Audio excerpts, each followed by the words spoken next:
Later, America's Test Kitchen host Julia Collin-Davison shares how the slow cooker makes the perfect flan. Welcome back, everybody.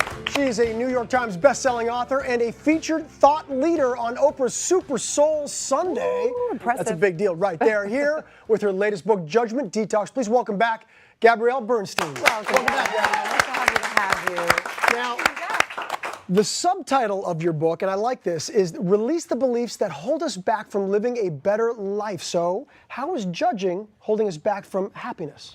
Well, judgment is a pervasive issue. It's become a much bigger issue these days with our little devices in our hands. Right. Ladies, Yeah. let's get real about that. And so all day long, we're constantly judging ourselves, judging others. It's weakening our energy. It's making us feel less than, or in some cases better than. Okay. And all that separation and division makes us feel very alone. And isolated. Isolated. And it gives us an attitude that isn't very upbeat, right? So that it's not creating any, it's not excelling us in our life in any way. So it's weighing us down, it's keeping us small, and it's definitely making us feel very alone. And it's ugly. You know what I say? You know how? Don't be ugly. Well, you know, and by that I don't mean what you look like. I mean, don't be ugly. Exactly. It And when people feels ugly. notice- It feels and it looks ugly. ugly too, because sometimes when my husband notices me judging, he's like, "Really?" You know, and he likes to remind me, "You wrote the book." Yeah, I was just going to say. I was just going to say. Yes, but having said that, it's true. I mean, it happens all the time, almost all day, like you said on social media. Sometimes we do it, we don't even know we're doing it. Yeah. How do we break the habit? Well, the first step is to witness your judgment without judgment. Because you nailed it. We don't always know that we're doing it. We think it's just part of who we are. Or we think it's fine. We make up excuses or we justify our judgment because it makes us feel better temporarily. But the best thing to do is to be able to become conscious and witness that judgment without judgment. And when I say without judgment, you don't want to make this another reason to judge yourself. So looking closely at it and beginning to identify the patterns and seeing it clearly is the first step. Okay. You know, and I have to say that I just love the messages that you get through in this book. And your second step is honor the wound. Tell me a little bit about that. So whenever we judge, we're triggered. Do you know what I'm talking about, ladies? Okay, and gentlemen. Okay, so when we judge, it's because there's a part of ourselves that's triggered, and so we want to project out because we don't want to feel what's happening within. Okay. So often we see something come up, it makes us feel inadequate or unlovable or not good enough, and so we're going to put it on to somebody else so that we don't have to feel it. It's like a deflection. Yeah. You're kind of like, it's theirs. Okay. Defense, exactly. So, what's the difference then? When I was reading this thing, because I really love your book, it's so good, and it's very important for people to read this. I mean, I would even say young girls because there's so much judgment in high schools. Yes. What is the difference between a judgment and an opinion? Because there are stereotypes exist because they're based in truth. Okay. Right. So if somebody says, well, I don't like this way that this person acts because they act entitled. Now, am I judging or am I simply, it's an opinion because this person acts entitled? Right, exactly. Well, listen, there's a difference between judgment and discernment. So we can look at something and say, this isn't right for me, or I'm not going to continue to work with this person because it doesn't feel aligned for me, or whatever it may be. And that's a discernment. But it's not us judging them. As long as you're not triggered by it. It depends on how you feel. I was just going to ask, is sort of tapping into your own feeling of negativity an indication that maybe there's some judgment there? Like, in other words, if you're feeling negative, if you're feeling kind of, triggered, then you know on some level there's maybe a little Exactly. interesting. Because if you're neutral and you just look at a situation, you're like, this isn't for me, but you're good. Do your thing. But you're allowed to think that. You can, as long as it doesn't bother you. I think we have to have discernment. Right, just making sure. You have to know what's right and wrong for us, for sure. So is it about the intention of what you're saying? Like, what is my intention? That's the good point. What I'm saying and why am I saying it? What's the intention of putting that out? Why am I putting it out there is a great question. If you're observing something, you're okay.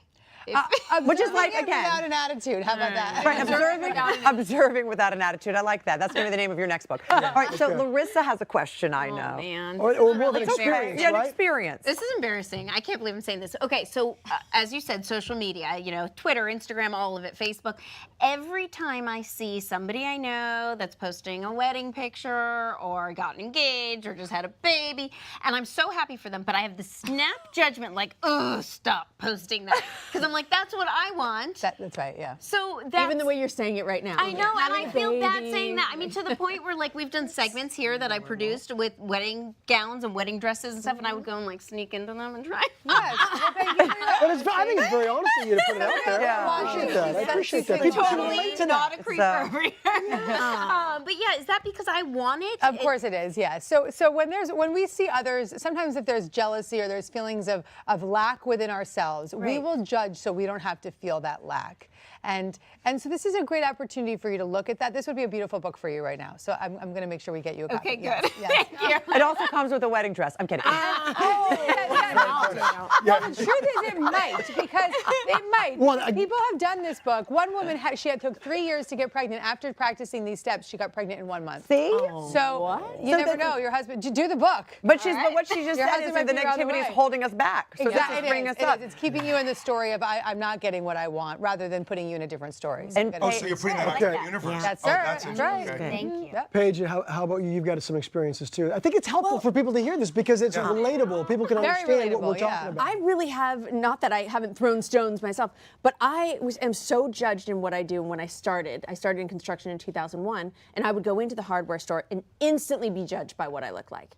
And they would say, okay, whoever does this work for you, this is what they'll need. I've said, no, I'm going to do the work. And they're like, sweetie, honey, that's cute. The real person, the real guy who's going to do this, have him call me or have him come down. And I'd be so frustrated. But there was nothing I can do.